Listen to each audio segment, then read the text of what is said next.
Le DA Fresh Morning, c'est 104.5 tonnes de bonne humeur. Tous les matins sur Urban FM. La meilleure radio de la capitale. La meilleure radio de la capitale.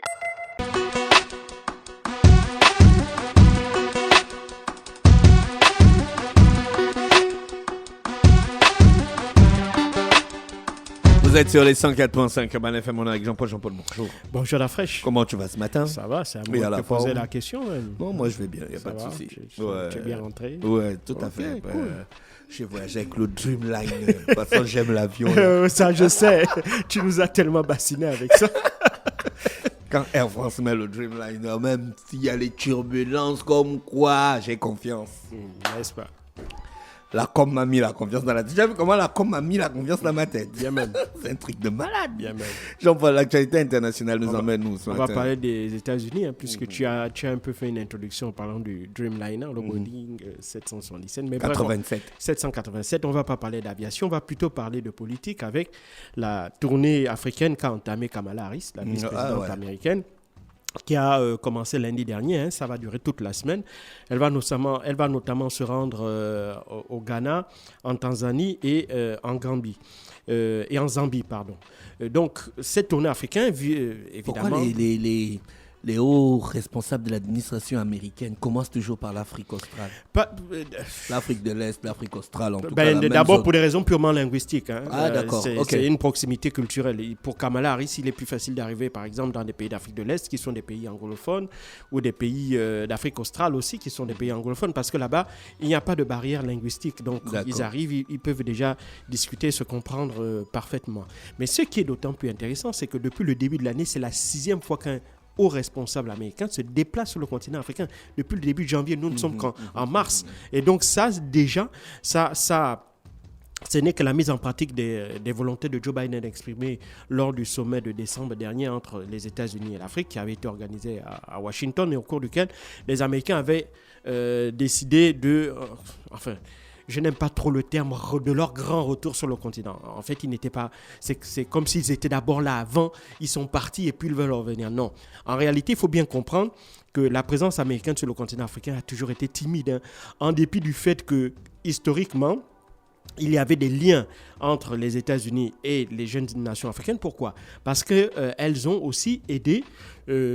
les pays africains à obtenir leur indépendance.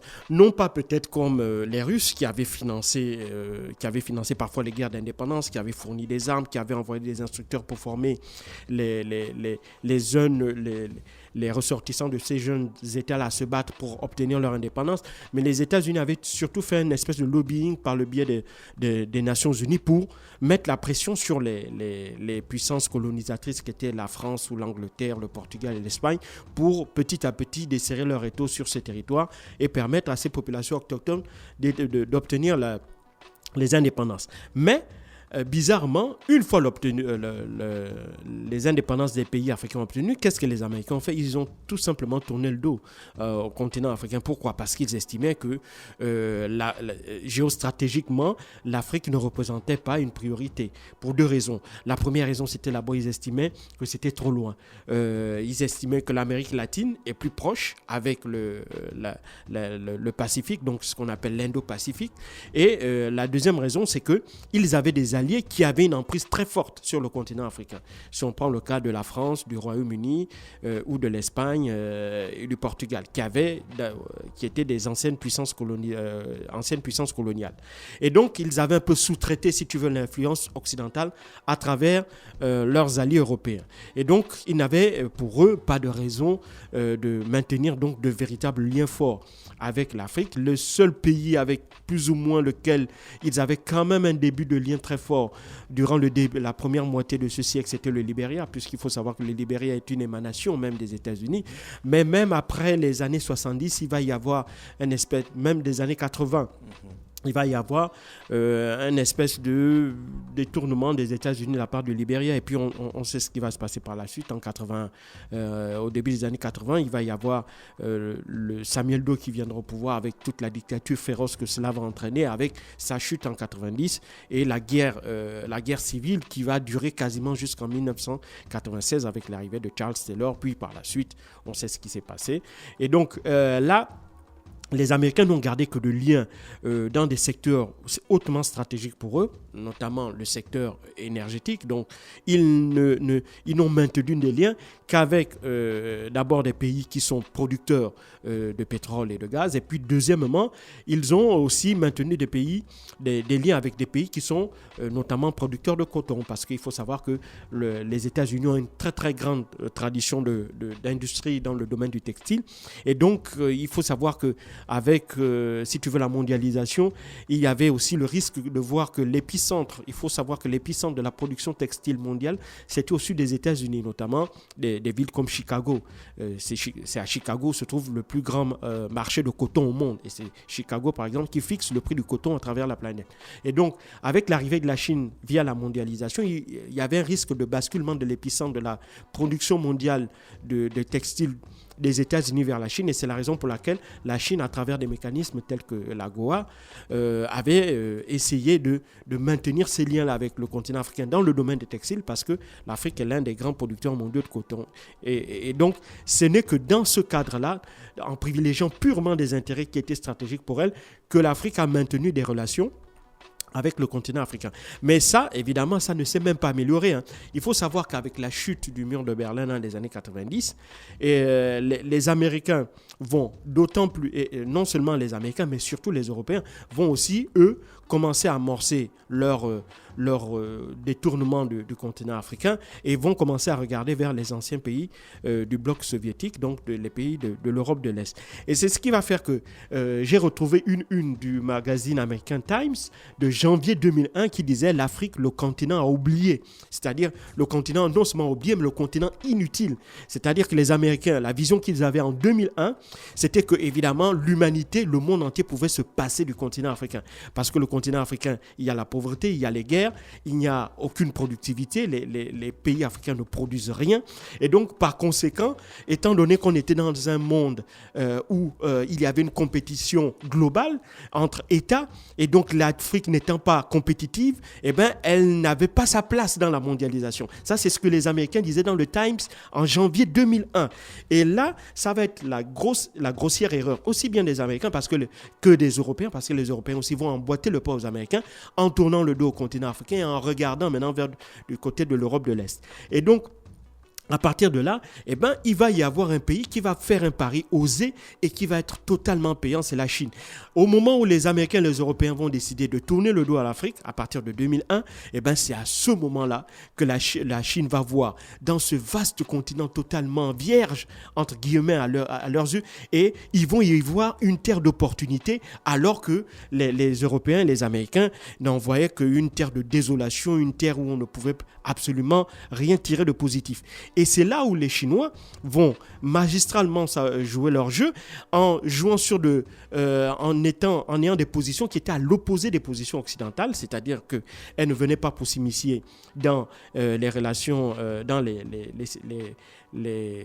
relations internes des États. La deuxième chose, elles ne venaient pas en proposant de l'aide aux États africains. Parce qu'il faut savoir que la politique des Européens et des Américains est essentiellement basée sur l'aide publique au développement. Or, l'aide publique au développement, ne permet pas aux pays de se développer, sinon ça fait longtemps que nos pays seraient développés. 2, ne permet même pas un transfert de technologie, et c'est la raison pour laquelle il n'y a jamais eu véritablement de transfert de technologie de la part de l'Occident vers l'Afrique. Et c'est la raison pour laquelle le continent africain reste très faiblement industrialisé, parce qu'il n'y a pas eu ce transfert de technologie-là. Et troisièmement, l'Afrique, étant cantonnée dans une espèce de dépendance vis-à-vis des puissances occidentales, n'a donc pas eu la capacité de s'intégrer dans le circuit financier international pour pouvoir capter les capitaux et ainsi financer son propre développement, comme ont pu le faire magistralement la Chine dès leur entrée au sein de l'Organisation mondiale du commerce. Et donc, les Chinois vont se dire, bon, écoutez, on a une terre qui est là,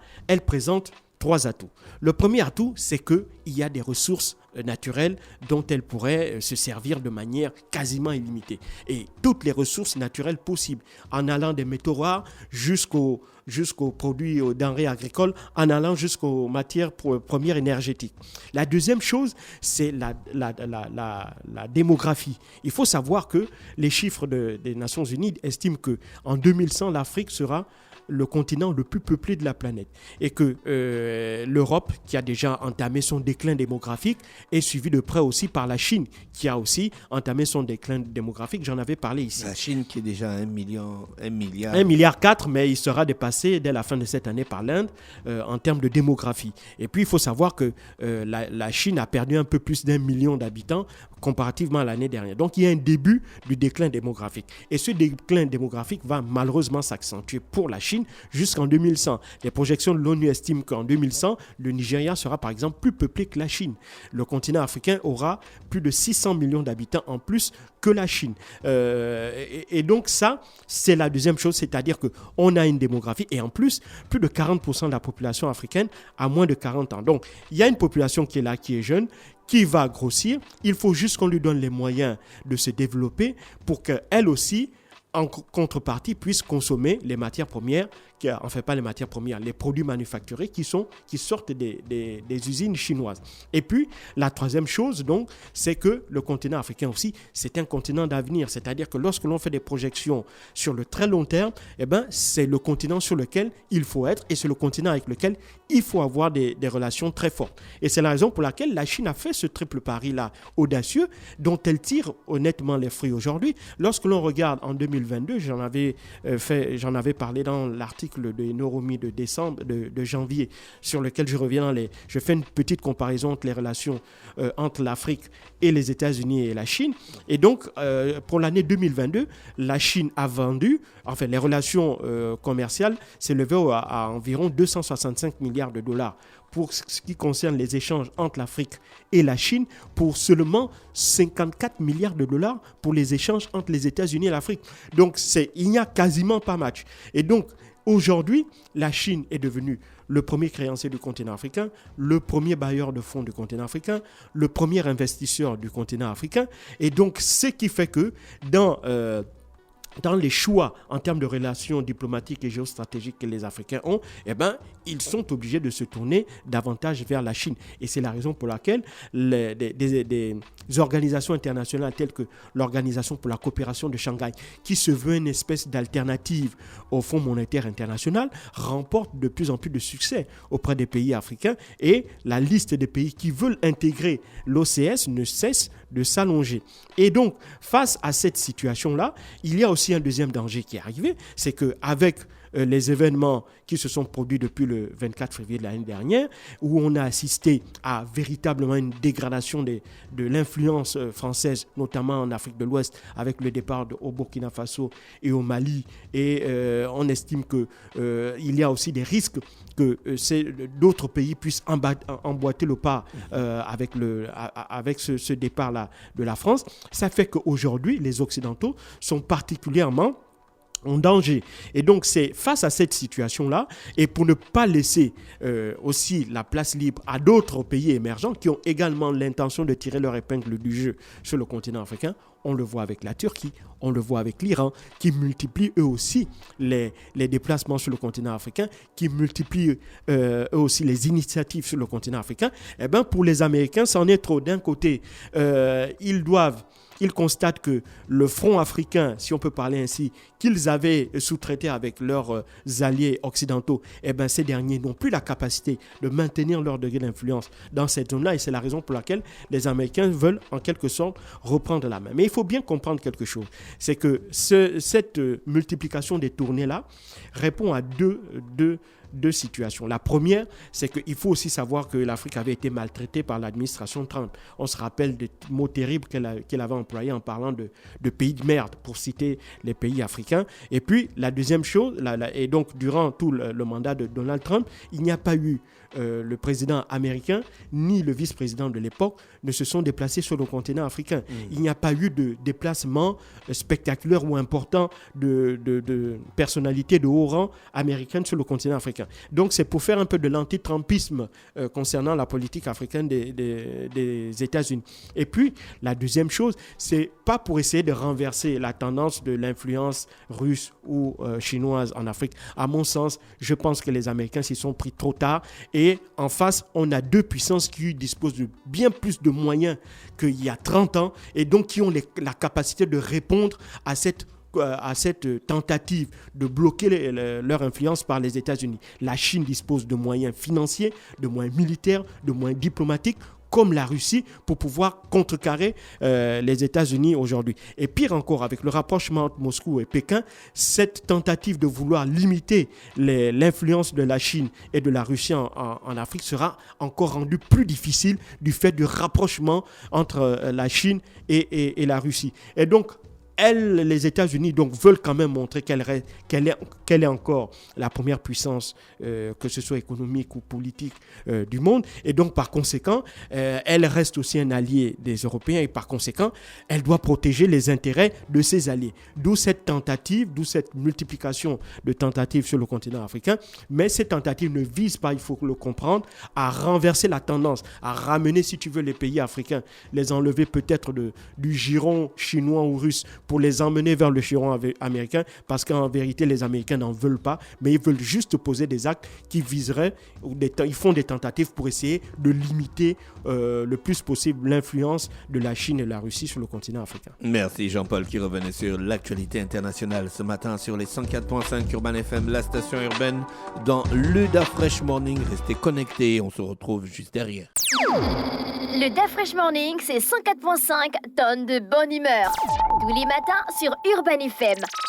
La meilleure radio de la capitale. La meilleure radio de la capitale.